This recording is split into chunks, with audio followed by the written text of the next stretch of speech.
To measure the depth of Tartarus, the ancient poet Hesiod looked to the skies.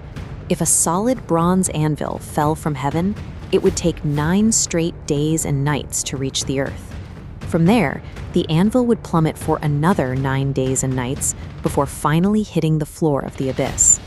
Unlike Hades, the general underworld where most souls reside, Tartarus exists as a distinct domain. It sits far below the rest of the afterlife, functioning as a maximum security vault for the irredeemable. Admission here is restricted. A prisoner must have committed a crime that threatened the structural integrity of the cosmos and the laws established by the gods. Descending into this pit reveals an intensifying scale of crimes. At every level, the gods engineered the labor to act as a mirror, forcing the punishment to reflect the specific psychology of the offender. King Sisyphus occupies the first level. When death came to collect him, Sisyphus successfully chained the entity, bringing the natural cycle of mortality to a standstill.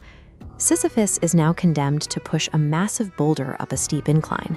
Right before he reaches the summit, the rock slips away and rolls back to the base of the hill, forcing him to start over. He repeats this process for eternity. This labor is the system's answer to a man who thought he could outrun the cosmic order. Sisyphus believed he could operate outside the laws of fate, so the gods bound him to a task that can never be completed. While Sisyphus tried to escape his human limits, the deeper levels of the abyss hold those who actively attempted to usurp divine power. King Tantalus was once a guest at the table of the gods. He destroyed that privilege by murdering his own son, butchering him, and serving the flesh as a meal to test if the Olympians truly knew everything. This act shattered Xenia, the sacred Greek law of hospitality. By deceiving his divine benefactors, Tantalus struck at civilization's foundational ethics. Now he stands in a pool beneath fruit-laden branches. When he bends to drink, water recedes. When he reaches for fruit, branches lift away. His unquenchable desire reflects his abuse of a divine feast. He is trapped in a loop of eternal lack, paving the way for an inmate who committed an even more direct betrayal. After King Ixion committed a horrific murder, Zeus personally granted him total amnesty and invited him to Olympus for purification. Ixion repaid this mercy by immediately attempting to assault Hera, the queen of the gods.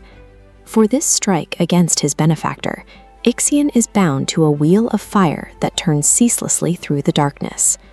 Deeper still are the Danaids.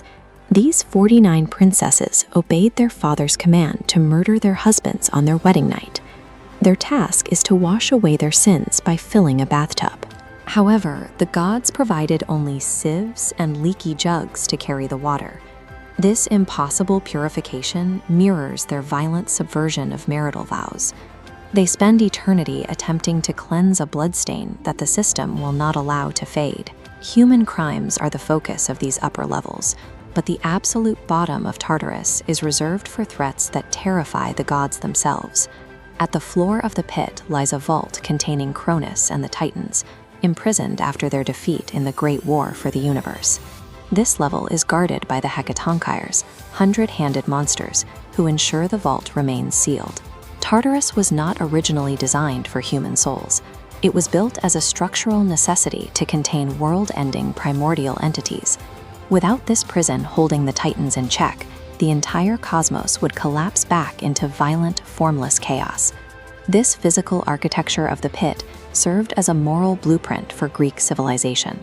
The geography of the abyss helped codify society's most sacred boundaries, respecting guests, honoring vows, and acknowledging mortal limits. The ironic tortures designed by the gods were psychological projections of society's deepest fears about the reach of human depravity.